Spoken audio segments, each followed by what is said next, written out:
Tom and Kyle's Comedy Action Hour is a Boink Studios production. Follow us on Twitter at Boink Studios and check out our Facebook page where you can see all of our projects, past, present, and future. And now, on with the show.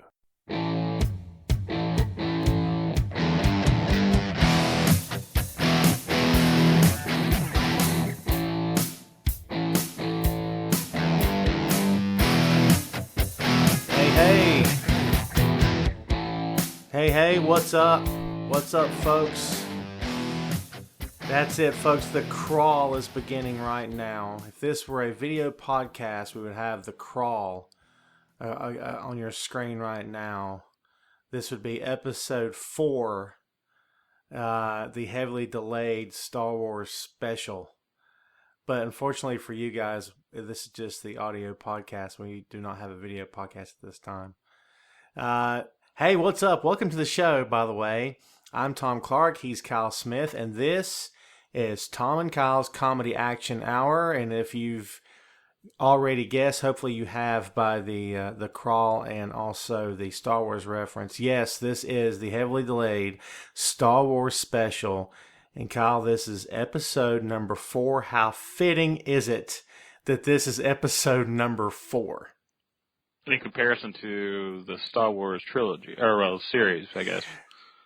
Exactly, the original trilogy. The original trilogy, Hope. But, you know, the ill-fated prequels? Is it prequels? Yes. But, I mean, well, I guess the way he wrote it, though, I mean, it's, you know, like if we were to watch it in order, you know, so... The original 3 that we grew up with would technically be the later films in the series. Do you believe his I don't know if this is true or not. I remember the behind the scenes, I think of Phantom Menace, the behind the scenes of the DVD, where he was talking about the creative process. Right. And it showed him with a legal pad, and he sat down to write episode 1 of Phantom Menace. And I'm thinking, so he had the original trilogy written first, which of course is episodes 4 through 6, and then wrote the other set of prequels after the fact. He being George Lucas, of course. But I thought that he had it all written out to begin with. Yeah, see, I thought so too, but you know, I don't know where you folks stand on this. Kyle and I are lifelong Star Wars fans, and we saw the original trilogy in the theaters as it actually happened, not with, you know, updated special effects and all that garbage. So we're old school Star Wars effects. guys. Yes. So I don't know where the rest of you people stand on this stuff, but in my opinion, we could have done without the original trilogy. I don't think we needed it. I don't think it was even necessary. You know what I mean? I mean, where do you stand on that? I mean, I don't think it was even necessary. I think just the mystery of it would have been enough for me. Right. Just to kind of create it in your own head. But to be fair, though, it's like this is his story. This is what, you know, he compiled. So, I mean, you know, I wouldn't say that he didn't have the right to, you know, do the original 3. But well, that's true. And you know, to me, I kind of compare it to The Walking Dead in some respects, because you still have the creator of The Walking Dead. Refresh my memory. Give me his name again. I'm drawing a blank. Robert Kirkman. Yes. Yep. So of course, he's got his hands are very heavy in the show. Of course, it's his, like you said, it's his baby. Right. And I remember but to be fair, it's like Robert Kirkman, you know, he's a writer. He writes constantly. Like, you know, Walking Dead isn't his only thing. I mean, he does Invincible. He does, name of it,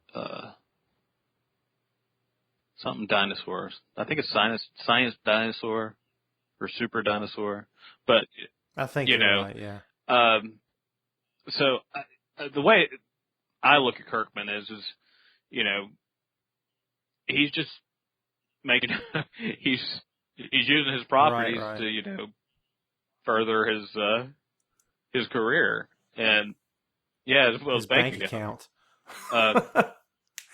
Well, the reason I brought that up specifically, Kirkman, in relation to George Lucas, is because the Talking Dead episode after The Walking Dead, in which Herschel was killed,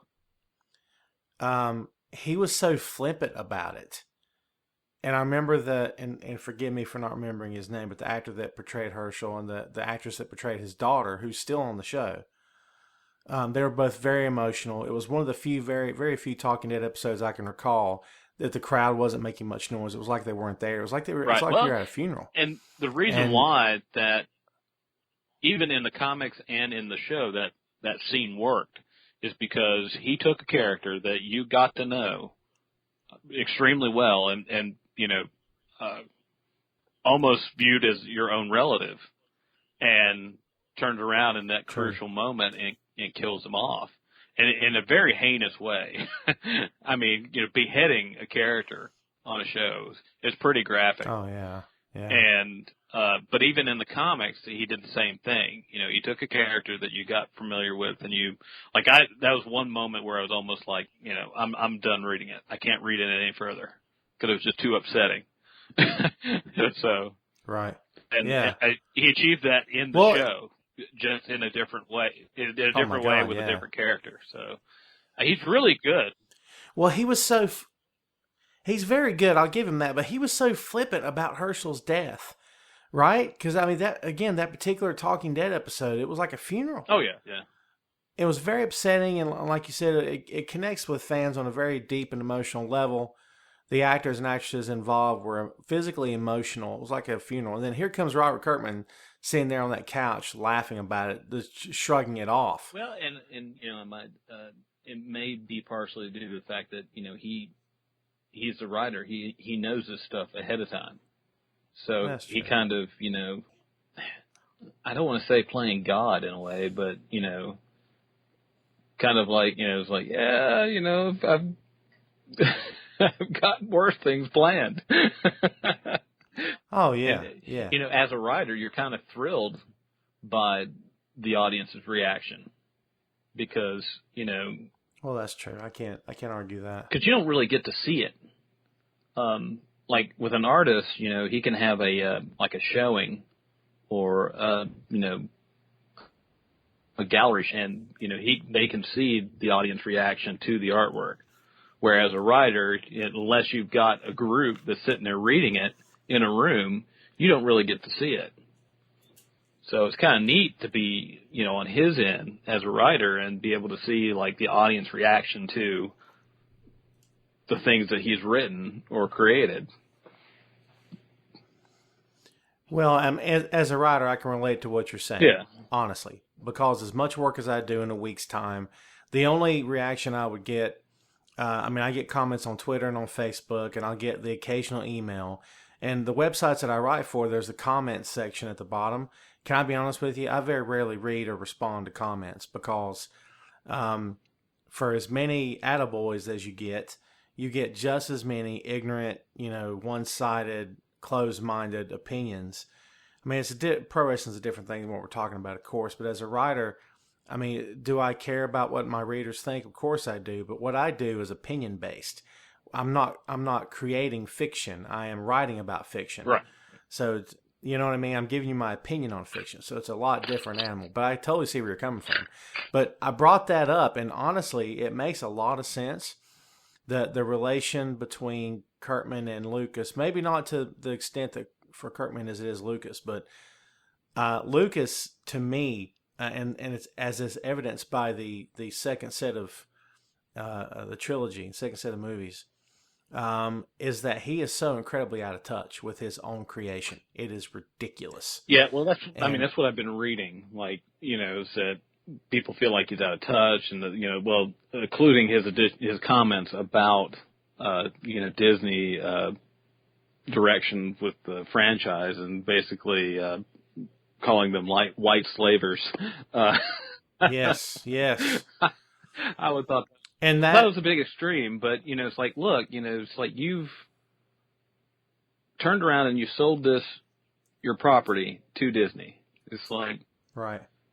it's like, granted, I realize that you may not be happy with the direction they've taken it in, but really, it's out of your hands, dude.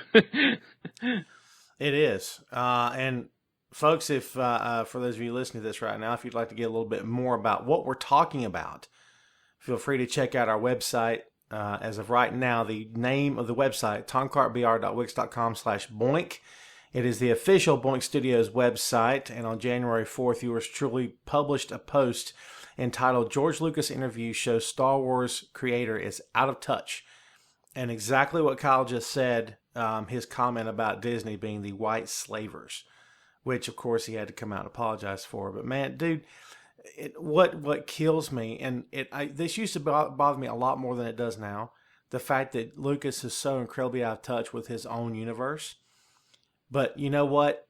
A lot of that is background noise for me right now, because what matters to me is that J.J. Abrams has absolutely killed it. Give me your thoughts on Star Wars: The Force Awakens. Well, it was an experience because I've seen the original with my brother, and we got together and we went and saw it.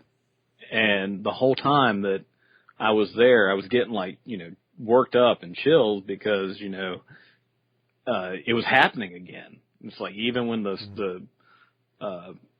title, scrolled up on the screen and you got the synopsis, scrolling off into space, it was, I was like a schoolgirl. I was like, oh wow, this is so awesome to be able to sit in the theater and watch this again, and get that nostalgia.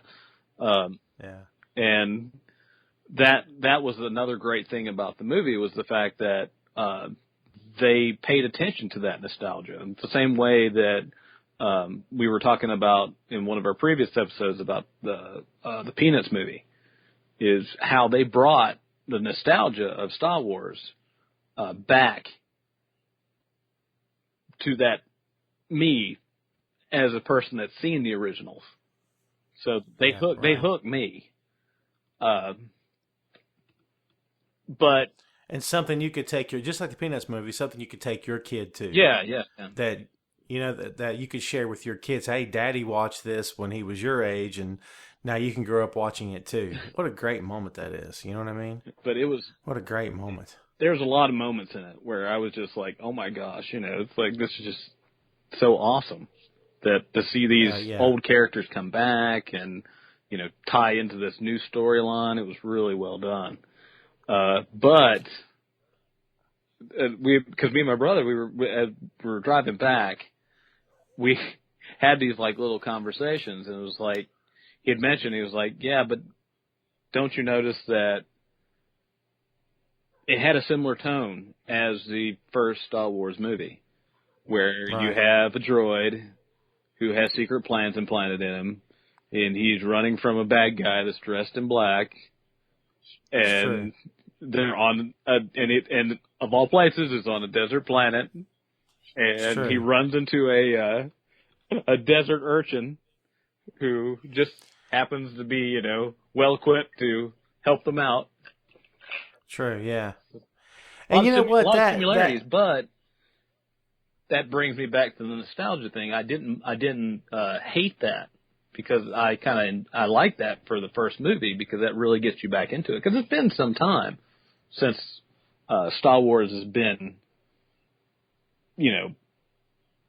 of a subject matter. Well, and like you said, the similarities there, of course. And dude, that's the biggest thing that people are. If anyone's criticizing this film for anything, and maybe the word criticizing is a bit harsh, but the one thing that a lot of people are pointing out at this point is that it feels a lot like A New Hope, and as the aforementioned Boink website can attest. Piece that I wrote on December 29th called "The Force Awakens is the Star Wars film we wanted," and I'll give you a little bit of the column here. Everything about it screams A New Hope. Some people have a problem with this, but the fact is the similarities are needed. They ground the movie and put the audience in the exact frame of mind it takes to appreciate the story. Exactly. Yeah, I mean, like you said, it takes it back to the roots of the original trilogy, because like Episode 4, The Force Awakens focuses, and you could break it down scene for scene, dude, on an unlikely hero living hand to mouth on a desert planet. Yep. Main character wants more, but doesn't know that more actually exists until fate comes knocking. And of course, that fate is in the form of a droid. And that droid brings with it a galactic civil war that changes everything in that character's life from that point on. So yeah, you can really, from the moment you see Rey, you're like, oh wow, it's Luke. You know what I mean? And, Rey. Yeah. And by the way, folks, if you've not seen Star Wars: The Force Awakens, welcome out of your coma, and welcome to this country, I suppose. If you haven't seen it, I don't know what. Welcome the hell to 2016. Get yourself a movie ticket and go see it. go Because see it. It's probably there's going to be plenty of spoilers in this one, I assure you. Is that Walken I'm hearing right now? Even Walken agrees. Should have seen it by now. Oh my God. I still think Christopher Walken as Han Solo would have been epic. You know what I mean? Could have been an old Jedi Master, you know. Yeah. I still think they should plug him in somewhere. I mean, you talk about a great moment in Star Wars history. Be Christopher Walken as an aging Jedi, or a Sith Lord would be maybe better. Come on, turn to the dark side. I can't do it. You know what I mean? I am your father. But no, folks. Like we said, a lot of similarities there. But to me, it grounds the movie and just the effect, just the experience of, like you said, the nostalgia. Getting and you know what? I will go ahead and I will be honest with you straight up front about how I felt about the new characters. I got a little sick of the trailers, if I'm being honest with you. I should have been pumped up, so pumped up, and I was really starting to get a little bit upset by every trailer I saw, because I kept thinking, you're going to have to really make me invest in these new faces. I have to, just like any story, whether it's a story told in a wrestling ring or on a TV screen, on a big movie screen, or in the pages of a book, I have to be able to emotionally invest to appreciate what I'm reading, to enjoy it, and to come back for more. And man, they hooked me. It didn't take very long, because after 5 minutes of watching Daisy Ridley, I hope I'm pronouncing that right, Daisy Ridley or Ridley as Rey, she is captivating. She commands your attention. I root for her just as much. I root for her just as much as I absolutely. do Luke Skywalker. Yeah. I mean, you know, she is the new Star Wars hero. So, and spoiler alert, brother, hit me with this. Who is she other than Luke Skywalker's daughter? Who else could she possibly be? Oh, I know. That's what me and my brother were talking about, because he was like, "So who do you think she's related to?" And I was like, by the end of the movie, last scene, when she, walks up on him, I was like, oh, that's his daughter right there. Because he turns around, he gives her that look like, oh man, I wish you didn't show up. Right. He's like, now I've got to, give you the skills to survive the next 3 years. Good call. Yeah. But and we've been talking about how Force Awakens parallels A New Hope. Well, how about this? How about we're also beginning to parallel the last set of movies, because, of course, at the end of Revenge of the Sith, Obi-Wan, which is Ewan McGregor, has to take the twins and split them up to hide them from Vader. Luke essentially has to hide Rey from Kylo Ren. And I would guess at some point, either Ben Solo, spoiler alert, aka Kylo Ren, did not know about Rey, or when he turned to the dark side, or before it happened, Luke mind wiped him, where he doesn't know about Rey. Because if you're Luke, what would you do? Would you keep your daughter close to your side? Hell no, you would hide her away. Because you would be fearful of number one, Kylo getting a hold of her, but also the New Order, the First Order getting hold of her. You don't want that to happen. That scene, where she's talking about how she's got this image of this island in her head, and I was like, oh, that's what Luke did. He implanted that image in her head, so when she was ready, that's where she would go. Oh, dude. That's great. Where she would go. Fantastic moment there. Well done. Bravo on that one. I like that. It's really, really good. I was like, it was subtle, but by the end of the movie, you're like, oh, that's awesome. Yeah, very good. And again, such a captivating character, so interesting, and so you're rooting for her almost from the very first moment you see her. It's like it's really hard to not want the best for this girl because she's just so amazing in that role. Someone else who's very amazing, and again, forgive me if I mispronounce his name, John Boyega as Finn, dude. Yeah. Well, and at first I didn't like him, and it's not anything against the actor or even the character. It's just like the way he had kind of like took the coward's way out, and so he was like, oh, I don't like that guy. But then as the movie progressed, he started growing on me, and I was like, oh, okay, I'm liking this dude. Well, so and now I'm looking forward to seeing more of him. Oh, absolutely. And how his story plays out. Well, at first I'm thinking, okay, in the vast history of the Empire and then the First Order after that, in the vast history, 30 plus years, and in terms of Star Wars years, in terms of that universe, you're probably talking, I don't know, maybe 50 years or so of, Sith or evil Empire rule of some nature, maybe something like that. But in the vast realm of that we're talking about, you mean to tell me that not one person, not one individual ever stopped and said, I don't think we should be doing this. We're hurting people. This is not right. You know what I mean? True. Yeah. So how? Because you can understand like with the clone era, like they would have already been pretty much programmed and brainwashed. True. Into thinking the same way. Right. So they would be the ideal soldier. But according to this movie, they're Shanghaiing people to basically join the New Order. Right. So, but now, who is it? Captain Phasma, said that, he was going to go and basically be reconditioned. So maybe there is some sort of brainwashing involved. Right. So. Well, and, but you know what? Like brainwashing indeed. But after I thought all that about him, I thought, well, no one's ever turned because they've been fearful of the consequences, right? True. So the fact that he was the first one to ever turn, I mean, that in and of itself speaks tremendous volumes of who that character is. Like, I mean, he had the balls to stick it to the Sith and say, you know what, I'm out of here. I'm gone. I can't do this. You know what I mean? And I thought that was pretty strong. And Abrams gets this universe.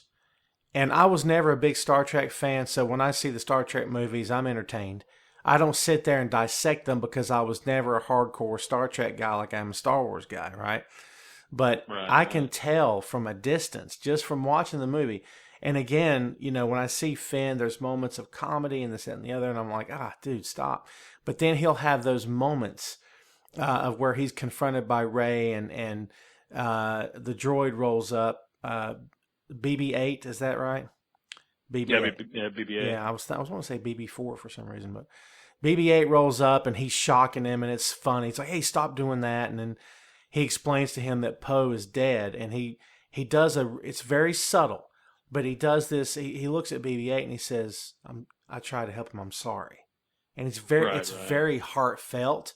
And I thought, God, see that is a director that totally understands this universe and the characters in it, because, the comedy's fine, the lighthearted stuff is fine, But in order to get Star Wars, in order to get who these people are, there's heartfelt sentiment behind it. And if he did not have that, he never would have turned against the First Order. But you can tell he has heart. And I thought, oh, you got me there. That made me really think twice about him, like you said you did. So, I mean, small moments like that. I'm so overwhelmed I'm getting choked up about it.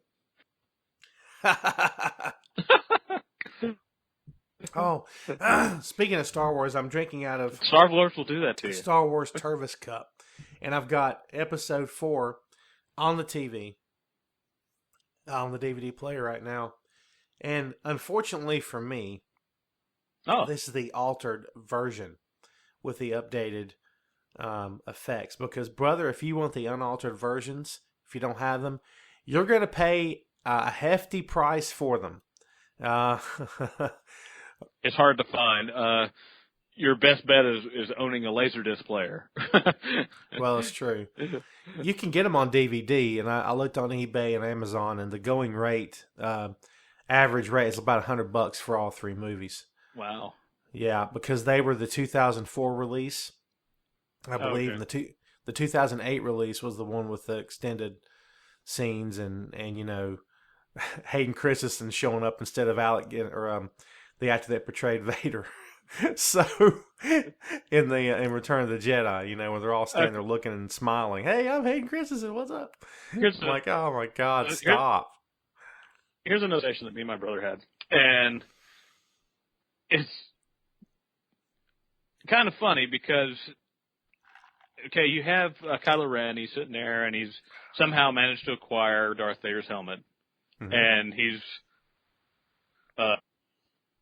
having a conversation with it. Like, he's somehow expecting it, voice to come out of it to give him guidance. Mm-hmm. Now, it's like, because we were talking about it, it's like, well, my brother was like, do you think he's really hearing? Like, is Vader's speaking to him? And I was like, no, because by the end of Return of the Jedi, he supposedly, became good, and because, at the end of the movie, you see his spirit or ghost or whatever. But I was like, but wait a minute. I was like, okay, Darth Vader did some heinous stuff. I mean, he did a lot of heinous stuff. I mean, he cut off his son's hand. He killed off a lot of Jedis. Yes, kids. It's like the only redeeming thing he did was toss the Emperor down the shaft. Yeah. And that grants him automatically, oh, well, you're part of the light side now. I was like, don't you think he needs to do a little bit more? It's the old thought. This is, and again, and not to get biblical on you here, but why the hell not? But it's the main argument that people have against Christians is that, wait a minute, you mean to tell me you can live your whole life like Charles Manson, right? And all you have to do is ask for forgiveness one time, and if you die 10 minutes later, you're going to heaven. Whatever. Right? It's just like the same idea. You mean to tell me you can spend 80 years of your life being a complete, dick to everybody, and then on your deathbed, and if you're Christian, that's your belief system. So maybe, and the Jedi versus, like religion, and Han even calls it in episode 4 like some hokey religion. Right. And right. I guess, I guess it's the same thing. Like Jedis as a community would be like, you've done enough to be back in our good graces. But you make an excellent point. Like, when would a dictator be told, it's okay, all's forgiven? You know what I mean? Right. Like, he was the bad. He was the best of the bad, technically. Yeah. It's like, good Lord, and that's all he's got to do. So if at the last minute, as the Allies are invading Europe, and Hitler's like, you know what, I think I made a mistake. Close all the camps, and not to belittle the Holocaust. I'm not trying to make fun of it or anything, but if at the last minute he closed all the camps and surrendered willingly, would that absolve him of any responsibility? Hell no. He's still the most murderous. Absolutely. They're going to put a bullet through his head or hang him till he's dead. So yeah, excellent point, man.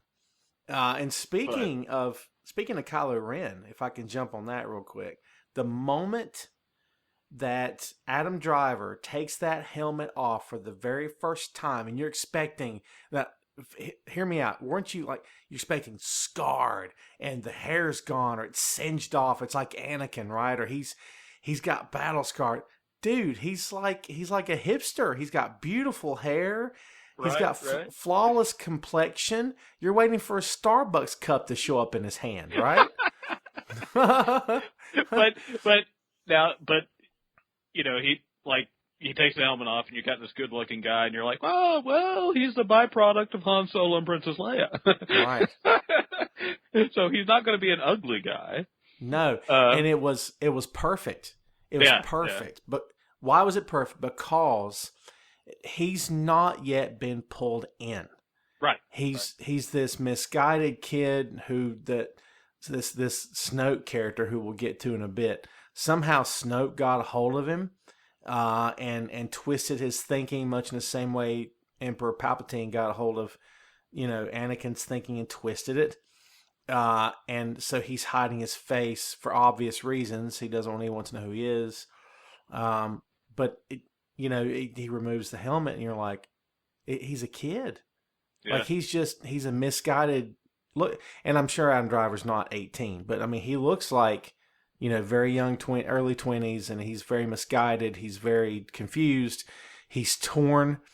I thought the moment when he's talking to the mask, as you mentioned, to Vader's mask, when he utters the line that I can feel the light, I can feel it pulling me. Yeah. It was the first time that I can recall in any Star Wars film thus far where someone from the dark side has talked about the pulling of the light side. And what a fantastic imagery that is. What a fantastic notion is that the light side can pull as well. Because you always heard about, Luke, the Emperor's like, Luke, you can feel the dark side pulling you right now. And Anakin's like, I can feel it pulling me. But Kylo's like, I can hear the light side. It's calling to me. It's trying to pull me back. Right. And I thought, God, dude, that gave me chills. I got chills right now. That gave me chills. That could also be a tribute to the fact that both his parents, Han Solo and Princess Leia, his feelings for them as well is kind of pulling him back. Absolutely. And considering that they're part of that light side, that and Emperor Snoke, mentioned that he didn't think that he had the ability to, go any further. Yeah, right. Without releasing too many spoilers. Oh, screw it, man. Make this thing just fill it all full of spoilers, dude. That's what we're here for. They can read the description and see their spoiler alerts. Yeah. But every single moment of that, I mean, there was like moments in the movie where it's like, I would just tear because it was just so, it was just done so well. And like, when you first see Han, you're like, oh, it's Han Solo. Yes. And even his meeting with Princess Leia, that was really good. It was really well done. And the best part of that is that you had this feeling that, okay, the galaxy's tremendous, it's huge, but it's not so big because they both know a lot of the same people. It's really hard to hide from anyone in space, which is very interesting to me. Like the moment the Falcon is spotted on someone's, I don't know what the word to use, scanners or trackers. Radar. Yeah. Like ships have a unique code, a unique signal they give off. And once that signal's picked up by the First Order, like, oh, there it is. And then suddenly everyone knows that's Han. Like they just know. So, I guess in that way.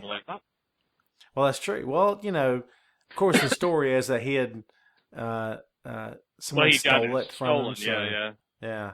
Well, I liked how they because that was another tear up moment because it was like, they were running from these explosions left and right, and you're like, oh my God, it's just total utter chaos. Mm-hmm. And she points out a ship. She's like, no, we need to go for this one. This one's good shape. We need to take that ship. Right. Blown up, and you're like, because Finn had pointed out a ship earlier, and she said, "No, that's garbage. That's junk." Right. And so, that all of a sudden it's like the junk ship is their only option to the Millennium Falcon, and you're like, "Oh yeah, Oh well, that one." you'd be hard pressed to find any theater in the country or in the world, for that matter, that at that moment the audience didn't pop off that. Oh yeah, right? yeah. Because it happened. I've seen it twice, and it happened both times where you're just like, oh my god, such like, a great moment. Yeah! And a lot of if folks, if you'll go back and listen to previous episodes of the show here, you'll hear some of the issues I had and still have with this movie. And one of the issues was, doesn't the existence of a new order of Sith, doesn't the fact that no one knows that if any of this was even real, oh, you mean the Force is real? Luke's real? Han's real? Get out of here. That, in my opinion, again, in previous episodes of the show here, in my opinion, does that negate what happened in the original trilogy? In other words, it's all considered mythology to these characters. Like, it wasn't even real. Did it really happen? Well, what character in movie history did as much as Luke Skywalker did in A New Hope? I mean, dude brought down the Empire's biggest weapon ever and sent Vader's ship off into a tailspin where they didn't even know where he ended up. And he came from nothing and did all this on his first mission, for God's sake. And again, of course, the end of Jedi defeated the Emperor. I mean, he's going to get credit for it. And defeated Vader and tore... Dude, when he's dragging Vader's body to that Imperial ship, there's stormtroopers running past him, didn't care that Vader was dead. Well, they knew what I mean? They knew it was over. They were getting the hell out of there. Exactly, running for their lives. So who in movie history accomplished what Luke accomplished in the Star Wars trilogy?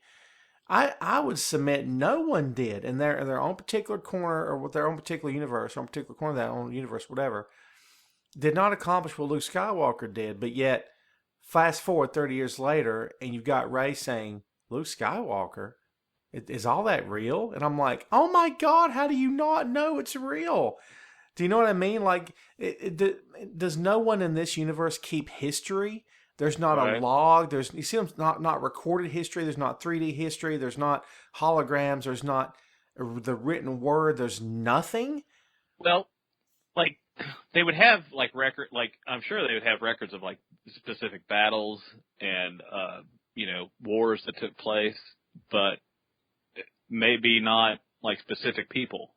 Like we know, that's like we know that the rebels went up against the Empire, but maybe they didn't delve into much, into the specific players into it. But I mean, you would have to have legends, legends about Luke Skywalker and legends about Han Solo, stories. Well, you know what? To me, in my opinion, dude, it's akin to having books about the American Revolution. And not being told in those books who wrote the Declaration of Independence. Right. Like not knowing John Adams and Thomas Jefferson and Ben Franklin and George Washington and Samuel Adams, not knowing those names. But okay, we got our freedom from Great Britain in 1776, and here's what happened, and bam. And you're going, wait a minute, who was it? Well, we're not going to tell you that. So you don't need to know. It's none of your business. But that part of it still bugs me. It's all minor details. It's the writer in me being extremely analytical, as I always am. So it's not. It didn't ruin anything for me. It's just, if you really go and look at the logic and break it down, it kind of makes you crazy. It will make you crazy because it's extremely futuristic. I mean, Yes. We've got holograms and robots, and yet nobody can pick up a PDA and write this stuff down. No one can tell Siri to open the notes on their iPhone and Take this down. There's this dude, and he's a really powerful Jedi. His name's Luke Skywalker, yes. And he basically saved all our asses. Like everyone they call it the Resistance in the new Star Wars universe here. It's not the Rebellion anymore, but the Resistance is in the inner circle. They know that Luke's real. They know that Han's real. They know the whole story. But outside of that inner circle, No one really knows anything. Right? Yeah, nobody knows anything. Yeah. Well, at another point, it's like if you live on a desert planet in the Star Wars universe, you are dirt poor. Oh my God, yes. It never fails. It's like if Yeah. you live in the Star Wars universe, you don't want to be living on a desert planet. No. Because you're going to be scraping by, guaranteed. You're gonna be scavenging. You're gonna be harvesting crops. Right. In Episode 4, we have no idea what crops Luke and his family were harvesting on Tatooine. What the hell's growing on Tatooine? I'd love to know. They had the blue milk, which was good. I don't know if that was the crop or not, but yes. Well, did it I come want to from see some animals, some fruit? What animal did the? It came out of the wampas that the sand people ride, I suppose. Yeah. They gave the blue milk. And Luke's bitching and moaning about, I gotta milk the wampas. Oh, you know what I mean? Oh my God! Hell. How they smell? They're rancid. Jesus Christ! There's getting back to the cast here, because we have yet to talk about Oscar Isaac, who portrayed Poe Dameron. And by the way, kids, just so everyone out there is aware, Oscar Isaac is also going to portray the big baddie in the next X-Men film, Apocalypse. Same guy, and he's like 5'9" or something, but he's going to be, tiny little Apocalypse. But if you get into a little bit into Apocalypse, it's Apocalypse shapeshifter, so it's like he can technically be any size he wants to be. So it's like there's going to be a lot of CGI effects in that movie where they either show him growing, because there is a short scene in the trailer where they show him growing. So if you had shape-shifting abilities and you could choose to look like whatever you wanted to, any regular day of the week, what would you look like? Because if it's me, I'd look like Matthew McConaughey straight up. Right, that would be fun. You know what I mean? All right. Hey, all right. I'm Apocalypse, baby. Best thing about these girls on this planet, they keep getting younger. I stay exactly the same, right? I stay exactly the same. Well, that's awesome stuff. Instead of an A, he's got a big M. McConaughey. Yeah, no kidding. Who, by the way, Matthew McConaughey was rumored to portray Star-Lord's father in the next Guardians film. But that would be awesome, though. Wouldn't that be great? That would be awesome. Hey, man, I'm up here in space, man. I don't know what to tell you. It's pretty fun, all right? But it didn't work out, and now supposedly Kurt Russell is the leading candidate to portray Star-Lord's father. And oh my God, right? I mean, dude, Wyatt Earp is Star-Lord's father? Get the hell out of here with that. That's awesome. That's perfect. That's all, dude. It's great. But where the hell was I? Poe Dameron. Let me get back to Poe. Yes, Poe Dameron. Which I enjoyed his character as well. I thought. Oh, I did too. He was a great addition to the Star Wars universe. He's just the right mix awesome of Han pilot, and Luke together. And to make him even more awesome, he has a black X-wing. Oh my God! He's technically the Batman. Yes. Of the Resistance. And his code name or his call name for the attacks is Black Leader. Black Leader, yes. Which is badass all by itself, right? Right. But Poe has no red leader, no gold leader, black baby. No Porkins, unfortunately, no Porkins. He did not make it. Poor Porkins. Yeah, I was hoping for Porkins' grandson or something. That'd be awesome. But I don't know. His grandson or something. That would have been awesome. Been great. That's right. So no Porkins, unfortunately, and no Porkins' grandson. But stay tuned, kids, because episodes 8 and 9 are coming in 2017 and 2019, respectively. I believe the two. Really? Yeah, I'm pretty sure it's 2017, 2019. Let me. Wow. Yeah. Right. Are you pumped or what? I am. Shit. Yeah. May 26, 2017 and 2019, respectively. So there you go. But Poe Dameron leading the charge as Black Leader. And dude, again, and dude, I'm not trying to be a douche, okay? I'm really not. But one of the first things that you see in the film is when Poe comes face to face with Kylo Ren. And one of the first things he says to him, the first thing out of Poe's mouth is, "Do you talk first or do I talk first?" Oh, yeah. And he's like, because, I can't understand, you've got the mask on and all this. And I'm thinking, you're face to face with the leader of the First Order. This guy has power beyond your comprehension. And he just sees it where he stops and that was impressive. Yeah. On an unbelievable scale, yeah. where he stops a laser blast midair. Oh, so good. And just keeps it there. Right. And you're like, oh my God, because we haven't seen anything like Never. that. Like they always manage to throw something new that the Jedis can do. Yeah. And that was really impressive. I was like, whoa. It was like Magneto freezing bullets in the air, right? Yeah. Yeah, good stuff.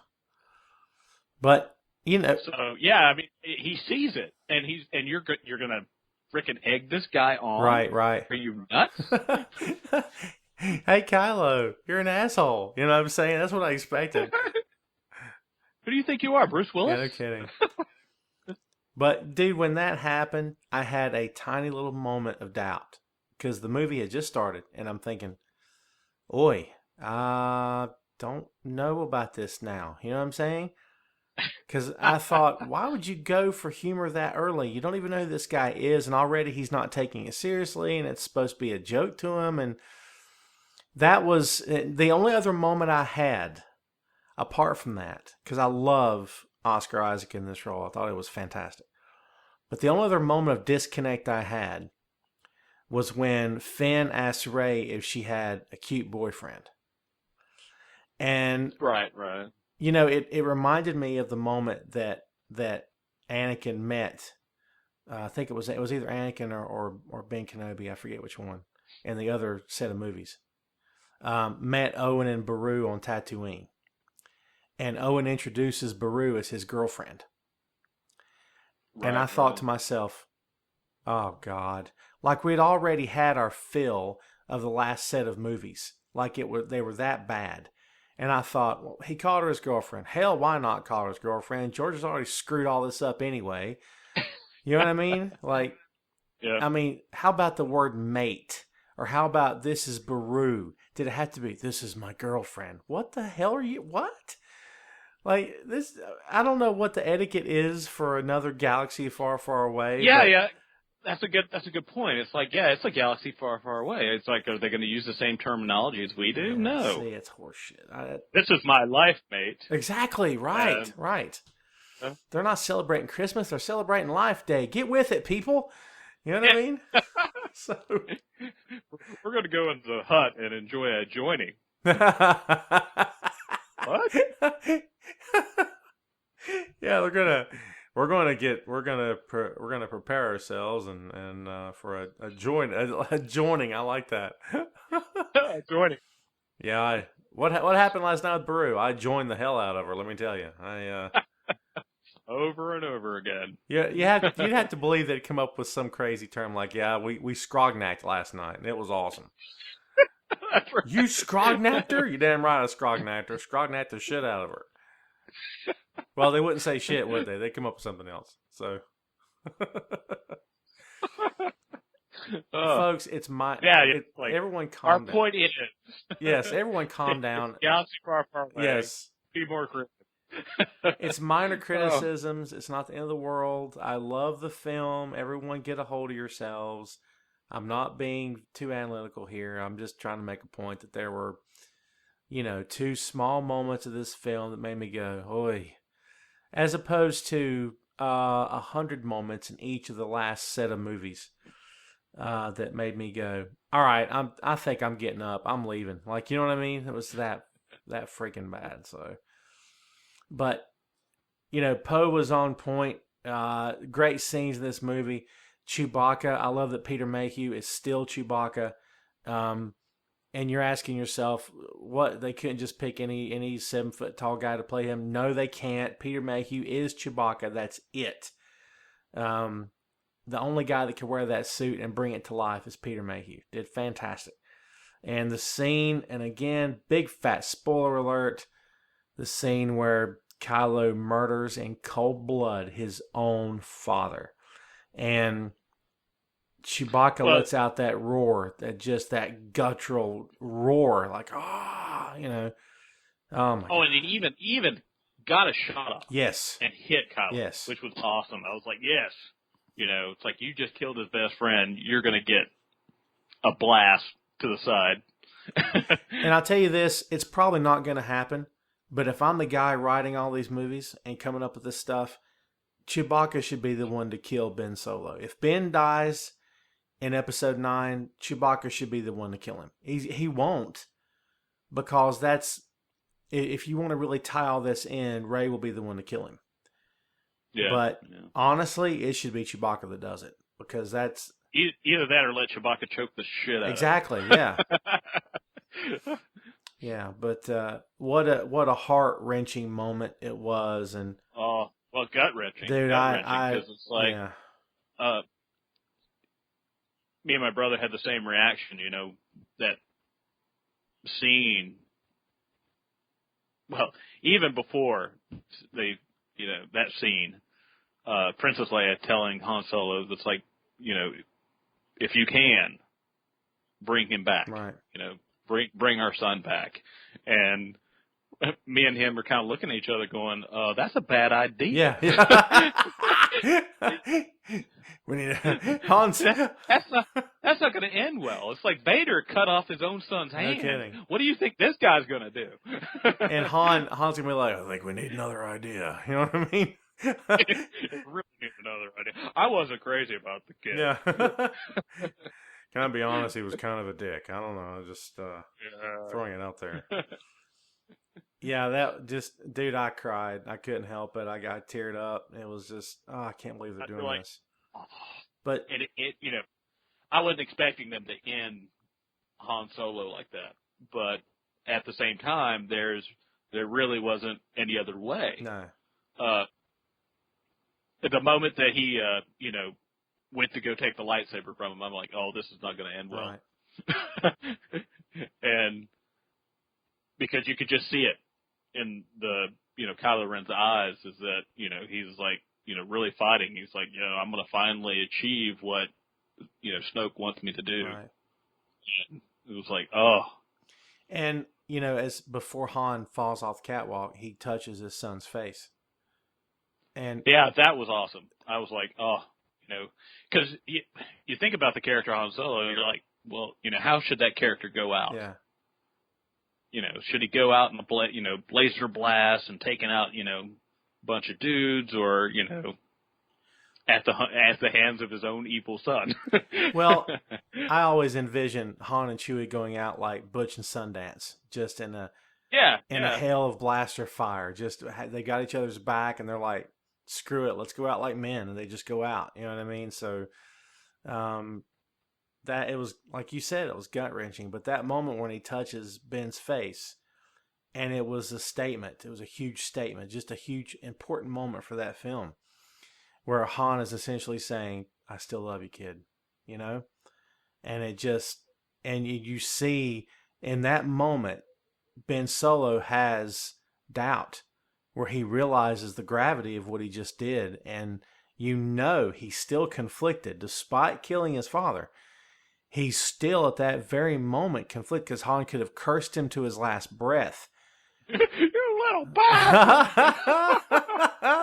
Oh, I could just see that. He's like, "Hey, you little son of a bitch!" It's like, I knew he should have never let your crazy uncle train you. Yeah, it's not even going to be out of pain. It's going to be more out of like being pissed off. I'll be damned to hell. Right.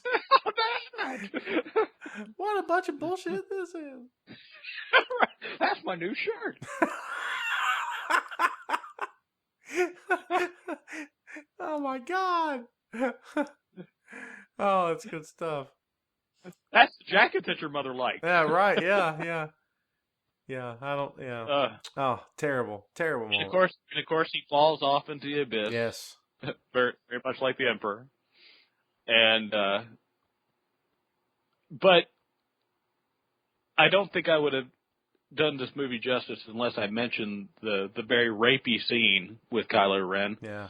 where he's interrogating Ray. Yes. I was like, get kind of creeped out by it because he was like, "Hey, I don't have a girlfriend. I'm lonely on stage." I'm like, "What are you doing?" Look at my pretty hair, right? Yeah, We can. me and you could be good together. We can style our hair together.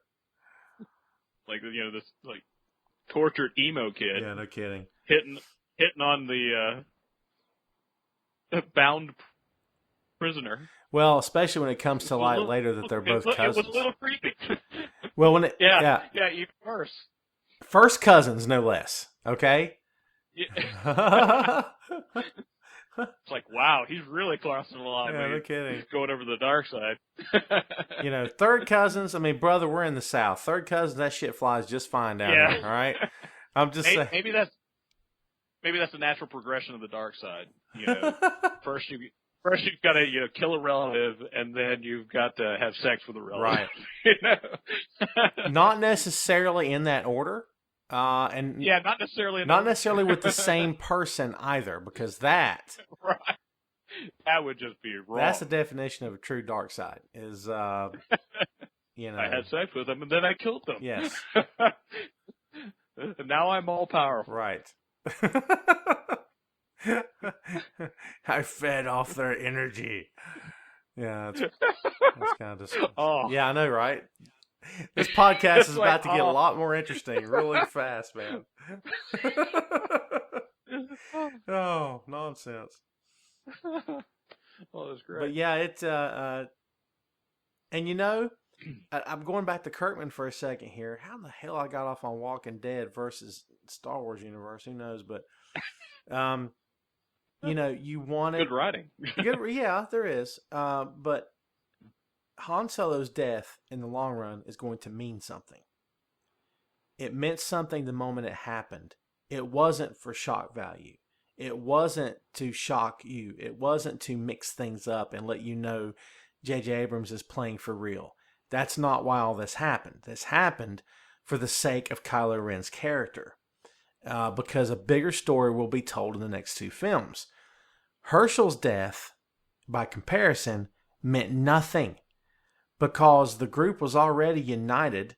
They weren't, you could make the argument that it made Rick stronger. But, dude. I think it drove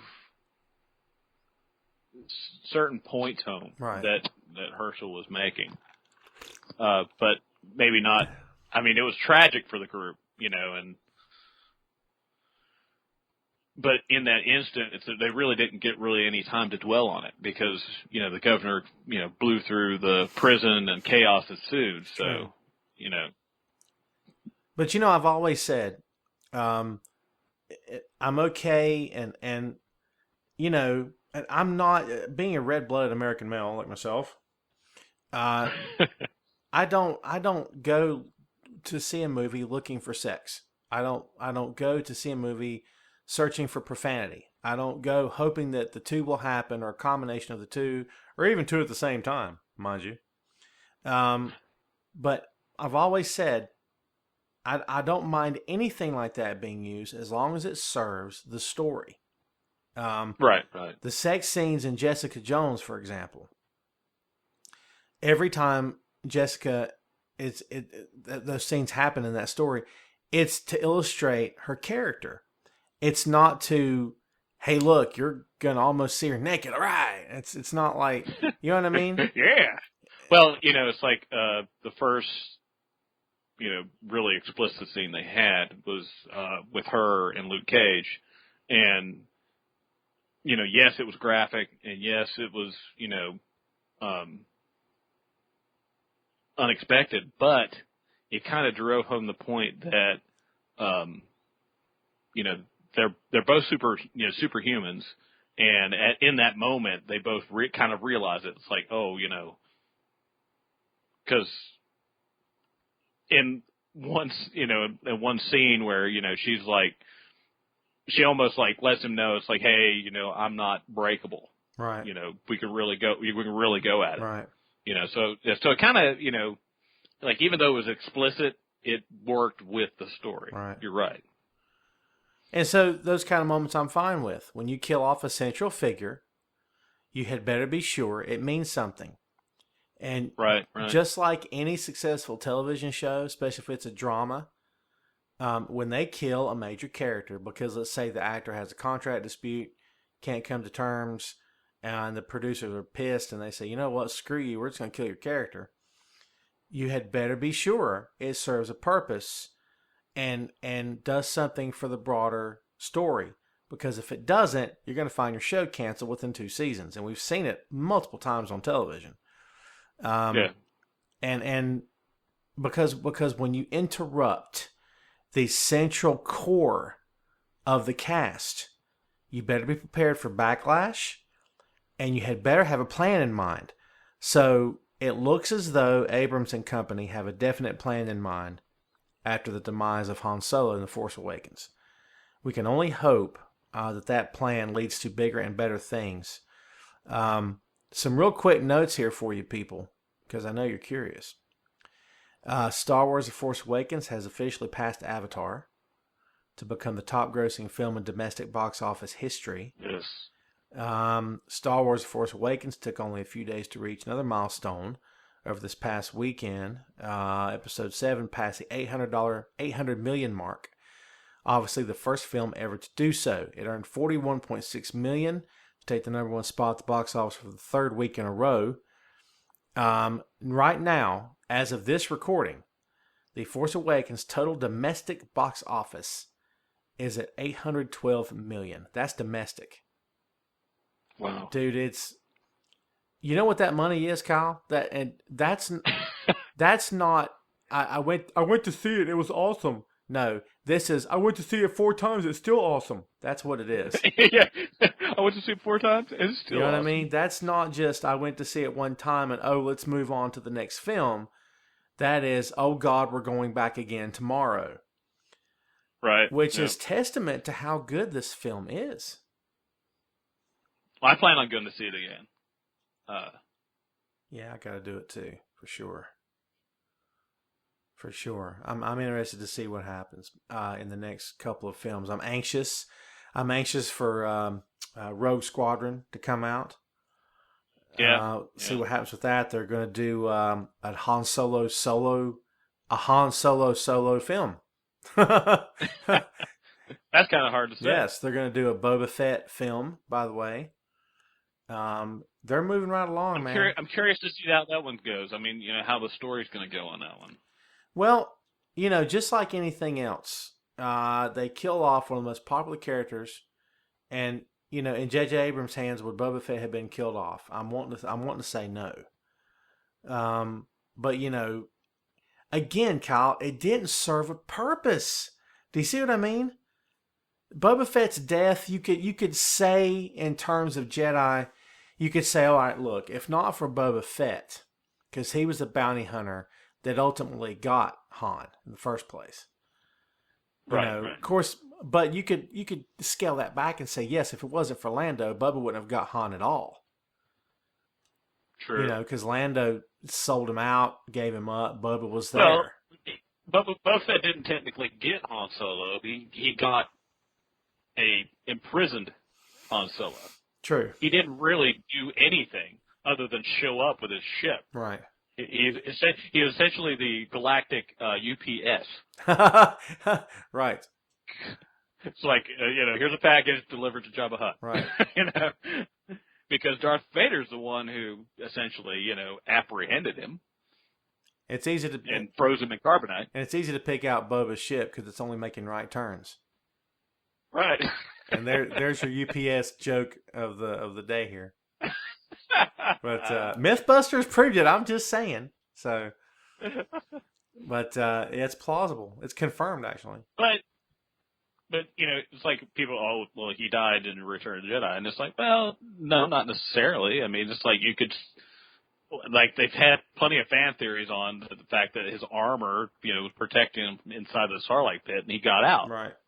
So, I mean, you could either go do a movie based on what happens after he gets out of the Sarlacc pit, or you could do a story just somewhere in between, the older Star Wars movies. And I'm sure at some point you might know this better than I do. Just him bounty hunting around. Bounty hunting? You know? He's just a hunting around. Yeah, he's just hunting around. What's up to Boba? Oh, you know me, just hunting around. So, like, we got to find a better term for this. You know what I mean? Yeah, we gotta find I prefer to think that Boba survived the Sarlacc pit. They need to shoot it like a reality show. Yes. Kind of like Dog the Bounty Hunter.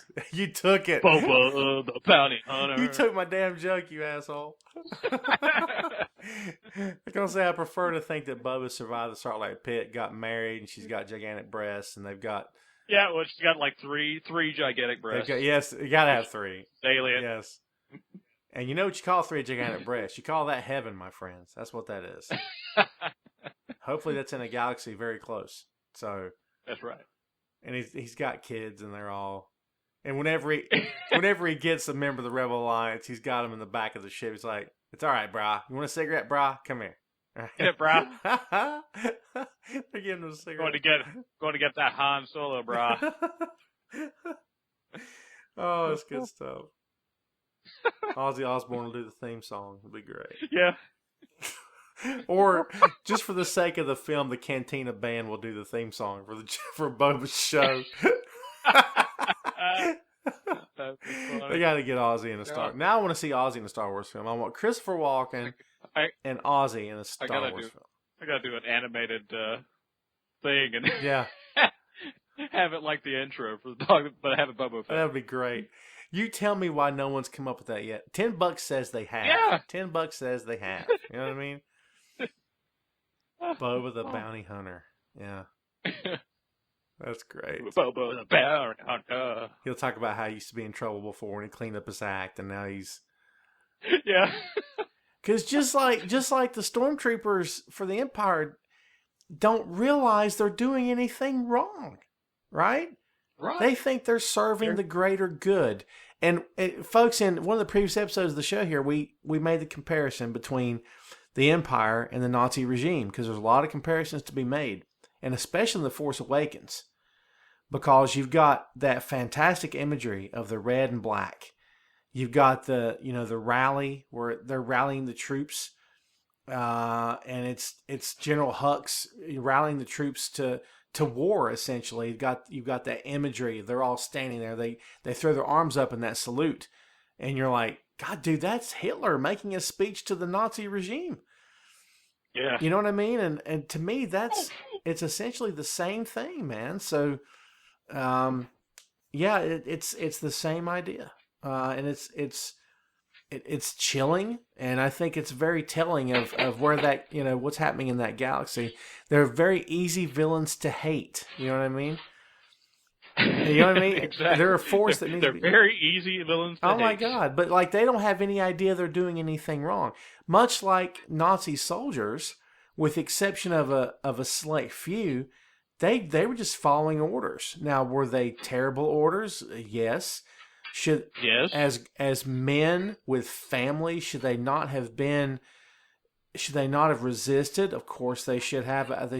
They had a moral obligation to resist, but they were under orders. They were following orders. They were doing as they were told, or they would have been killed themselves. So much in the same I'm kind of interested in I'm wondering what their ideal is. What are they trying to achieve? That's a great question. What's the end game?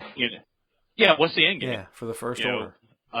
Is it all out, subjugation of the galaxy, or is it,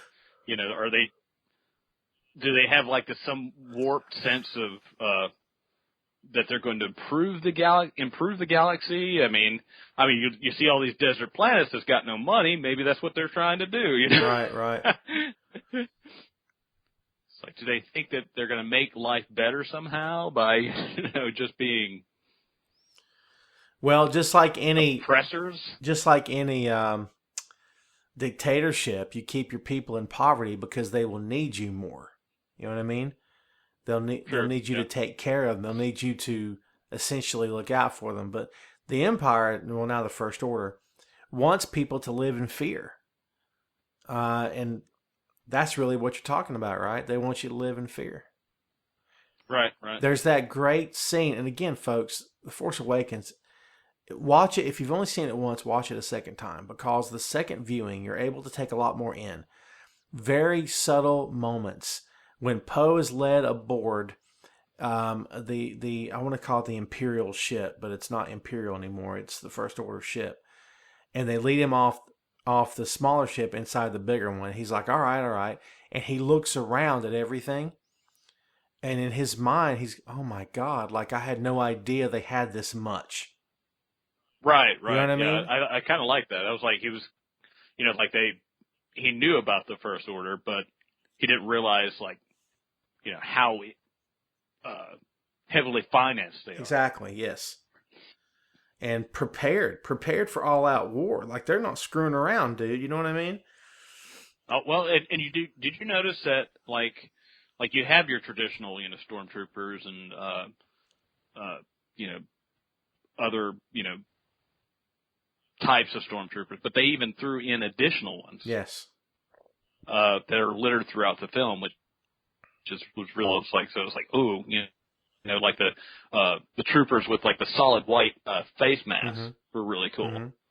And it's like, makes you wonder. It's like, well, what do those guys do? Right, yeah, yeah. What's their mission? Yeah, yeah. Are they elite, or are they, are they just security guards? Well, they updated, of course, the stormtroopers' outfits, and they updated their helmets and their armor and everything, which made a lot of sense. Yeah. I like, again, folks, small moments, but when Finn takes his helmet off and you hear that sound, like that suction, you know what I mean? Yeah. Just little... Like, well, even when he took it off, he felt like it looked like having a hard time to breathe. Right. It was like he was relieved that he actually could breathe fresh air. Right. Which is going to bring up Spaceballs and comparisons all night long. Right. I can't breathe in this thing. I can't breathe in this thing. Oh, that's good stuff. But and it because back to one of our previous episodes, it kind of warmed my heart that Mel Brooks said he would be interested in doing a sequel to Spaceballs. Right. Well, I was like, that was great. If you're going to do it, the next couple of years is the time to strike while the iron's hot, man. Go for every dollar you can. Oh, yeah. And it would truly be Spaceballs 2, The Search for More Money, because there's money to be had, man, with the Star Wars universe expanding. Right. So, yeah. Exploit the hell out of it. Oh, yeah, no kidding, yeah. And they could do it, too. No doubt about it. But back to Star Wars, like we mentioned that that Han Solo got killed, and the Rey finding Luke Skywalker's lightsaber, like she was drawn to it. Yes, was really neat. She got a lot of images, but you really couldn't make anything out. No. But there were phrases that she was hearing that was coming from like older characters, which was kind of cool. Yeah, you could hear Ben. You could hear Ben Kenobi. Yeah, you could hear Ben Kenobi. You could hear Luke. You could hear I don't know if the Emperor was included in that or not, but it's going to be interesting to see. And there's been some speculation that Ewan McGregor is going to show up eventually, looking much older, of course. Resembling Sir Alec Guinness more than he ever has. He'll show up as a Force ghost, which would be tremendous. I can't even imagine that. I mean, that would be... Now, we know Han's not going to show up as a Force ghost. That would be kind of cool, but I don't think it's going to happen. He just shows up. Not just anybody could be a Force ghost, people. And this...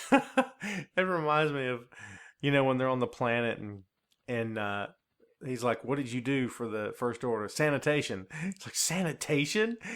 He's like, We've got people counting on us. We're like, what's the plan? He's like, don't worry, we'll figure it out. We'll use the Force. He's like, that's not how the Force works. So good, man. Yeah, that was great. So I was good. like, sanitation? Are you nuts? Yeah. It's like, what should we do with her? Do they have a trash compactor? Yeah. So Now, okay, and they've done this before in Star Wars. That's one of the problems with this new movie that I had. But they've done it before in Star Wars, where they build up a character, where, like, you know, through the toy and through the previews and through, you know, just pure fandom, they built this character up, Captain Phasma, as being a badass, and really, she didn't do nothing. Yeah, she didn't do nothing in the movie. Nah. And I'm like, they do that all the time. They build this character up to be some cool character, turned out to be nothing. So is she the Darth Maul of the Force Awakens? Apparently, yeah, I think so. I think she was a Force Awakens. I'll be honest with you. I think Captain Phasma was an ancillary character. I didn't miss her. I didn't even know she was there most of the time. And she had a cool stormtrooper outfit, and that was it. Yeah. And I still object. And again, I know it's minor criticism from here, but women serving in the First Order, I still got a problem with it. It still doesn't feel right. You would think that of anyone serving in the First Order, watching children get slaughtered, on Jakku. I mean, slaughtered. That a woman would be the first one to say, "Are we doing the right thing? Is this? I mean, this isn't this murder?" But like, she wasn't even fazed by it. And I get she's military. You know, military men, soldiers follow orders. That's what they do. Okay, and if you've ever been in the military, you know you follow orders. You're not going to be in the military very long. Okay, if you don't. So True. She's not only giving orders, she's following them as well. So when Kylo Ren, your boss in the military, says to you, kill them all, you're going to freaking kill them all because you don't really have much of a choice in the matter. And, you know, Finn, again, bigger heart than anybody on the ground, the boots on the ground in that situation. He had a bigger heart than all of them combined because he's like, I can't do this. This is not right. And, I think that is the foundation of that character. Princess Leia, or General Leia, whatever they're calling her now, saw in him when she talks to him and says, you know, what a tremendous thing you've done, betraying them and, you know, joining our side, because she knows what the consequence would be if he was captured. And, brother, I got to tell you this. By the next episode, I can wait till 2 movies from now. I'm totally fine with it. If it has to be episode 9, so be it. I want Leia with a lightsaber in her hands. Oh, yeah. Straight up. Yeah. And I don't want it to I want it to be Yoda from episode 2. Where really? Hell yes. Where she's really working it out. Yes. Now, I'm not talking about in terms of, you know, she's, you know, flipping around like Ray Park would do. I'm not saying that. Right. But I'm saying I want it to be a moment where she brandishes the saber and you go, Leia, really? And then all of a sudden you go, holy shit! Like she just takes them down. That's what I want to see, because you could always reveal later, oh, by the way, Luke may have trained me as well. And of course we never saw it, because what happened in those years has not been seen, because those years didn't happen on film. So I think that needs to happen, because the only other person in the galaxy with as much force in them besides Rey and Luke would be Leia, straight up. I mean, straight up. Who else would it be? You know what I mean? Vader's daughter, for Christ's sake, is going to have a tremendous amount of force inside of her. I mean, well, they in the previous films they mentioned that she has, you know, the force in her. So It's like, now depending on how much she delved into it. I mean, because they, you know, have said that she, you know, kind of threw herself into being, you know, this, you know, figurehead of the resistance. So, like, I don't think she's nearly as powerful as Luke, because Luke, I think, is just like really throwing himself into it. He's gone look for the Jedi Temple, and so I think, you know, he's probably at this point more powerful than Ben Kenobi. Very good. Great analogy. Great analogy, man. Straight up. That he would surpass his teacher at some point. Yeah, Which yeah. is what he's done. So, But I think with, because Han Solo mentions that he disappears because of what happens with, Kylo Ren. mm-hmm. And he feels like that he's responsible. And I think that's, partially the reason why he disappears, or leaves his daughter. And just the thought of Speculation if she is his daughter. I mean, they could go another way with it. They could. And one of the theories out there is that maybe she's Ben Kenobi's daughter. I don't know how they would do that. Yeah. Which would be, wow. Yeah, that'd be different. I don't know how they would do that because he died. Like how old was he? Exactly. when he fathered her. And, A New Hope happens long before this. And he died in A New Hope. So, yeah. She would be a lot older. Yeah, see, I think that falls on its face. But it's an interesting theory. Yeah. Yeah. But it's not Han and Leia's daughter. There's no chance. No. Because, of course, in the books, Timothy Zahn, I believe, is the man that did it first. And correct me if I'm wrong. Maybe it was a comic book series that did it. The Han and Leia had. No, I think it was Zahn that did the. Yeah. Had Han and Leia had twins, both of them very strong in the Force, and one was male, one's female. So, I don't think that's what we're seeing, but. She's got now.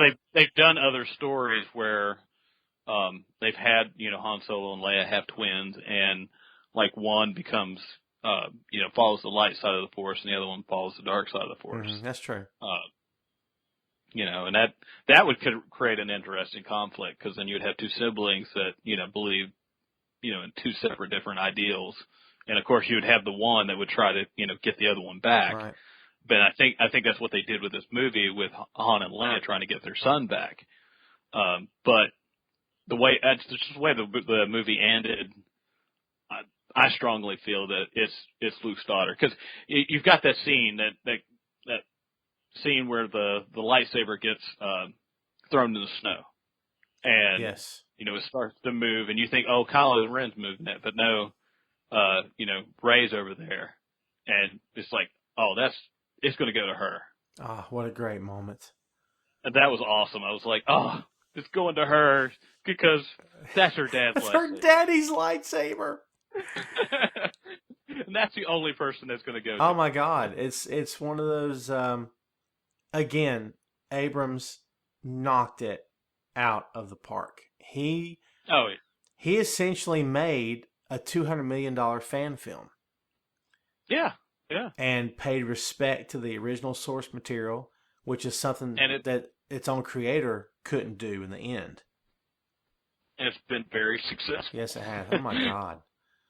I mean... and I don't think they could have done it without the backing of Disney. I really don't. No, I don't think so either. Because with their money and resources, it's like they were able to, like you said, produce a fan film. Yeah, not because they knew that's who was going to go see. Oh, of course, the fans. Yeah, of course, yeah. And this film to me, like the original trilogy, was for the fans, and the second set of movies was for George Lucas. Yeah, and this film is for the fans because, Abrams was able to make the movie, but get out of his own way and allow the movie to just organically happen. Whereas George Lucas has lost that ability, man. It's gone. And the best thing he could have done was sell the Star Wars franchise to Disney. I thought it was... Well, he wasn't doing anything with it. No, not at all. I mean, he completed, his set of films. Yes. And, but I really don't think he was planning on doing anything else with it. No. And he was just going to shelve it. And, then over the years, you were seeing great stuff coming out about the Star Wars universe that he could have tapped into. Right. He had plenty of time to tap into, yeah. and he never did. No, he never did. Yeah, you're right. It's ridiculous. And again, it goes back I'm one more time back to Kirkman. But as a writer, I can appreciate the fact that, hey, look, this is my creation. I don't give a crap if you guys get it or not. This is my baby, right? Because Kirkman's can be very arrogant about it, as has been witnessed on The Talking Dead, in my opinion, and in interviews as well. And Lucas his ego's out of control. But at the same time, you have to understand when your property, when your baby, as it were, is so culturally embraced by the world, not just by this country, but by the world. By the world. Yes, that it's no longer yours. And you can lament that fact, you can get upset, frustrated, you can be beside yourself with anger and depression and rage. It doesn't make a difference because now it belongs to the people. And you have to understand that as the creator, and you need to do everything in your power to do right by the characters. Marvel Comics has nailed it because they understand these characters. They might be in the House of Ideas, they might be under the Marvel banner, but they belong to the people. So how do you make the people happy? Represent the characters the way they were written. Give the fans the best aspects of those characters that they can latch onto. And even if it's a new actor every single film, give them aspects and familiar tones that they can latch onto and say, that's my Spider-Man. That's what I want. You know what I mean? Yeah, yeah. And they have to is that, it's like, yeah, you may be the creator of it, but it takes all these other people to keep it going. Yes. And if you want it to keep it going, you're going to have to rely on these other people's imagination to keep it going. Right. It's like the Star Wars universe. It's like, if you really want that to keep going, then you're going to have to put it in the hands of other people. Right. Because that's the only way to keep it fresh. And Lucas had the vision, so hats off to him for the vision. Hats off to him. None of this would have happened. But I think a lot of things wouldn't have happened if he hadn't, made it into a movie and put it out when he did. Right. Because it's just a lot of people just thought it was like, oh, nobody's going to get to see this. Right. And he defied the odds, and it blew up. Well, yeah, and I mean, he had the vision, but it took everyone around him to bring that vision to life. Yeah. Like you said, he had to depend on all these people. I equate it to Vince McMahon. Vince McMahon might have had the vision for what he wanted his company to become in the early 80s, what he wanted it to be to this point now. But without the blood, sweat, and tears of the men and women under his employ to carry out his vision, there would be no WWE. You know what I mean? Oh, yeah. There would be no Lucasfilm if not for the men and women that brought it to life, not just on the screen, but behind the scenes, special effects, wardrobe, John Williams with the incredible score.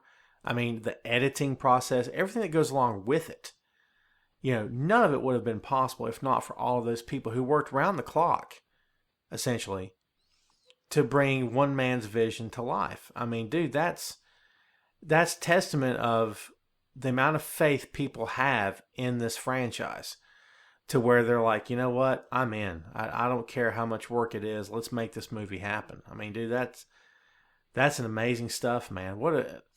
It was the best movie of 2000, and I didn't see every film released in 2015, of course, but for my money, it was the best movie I saw in 2015.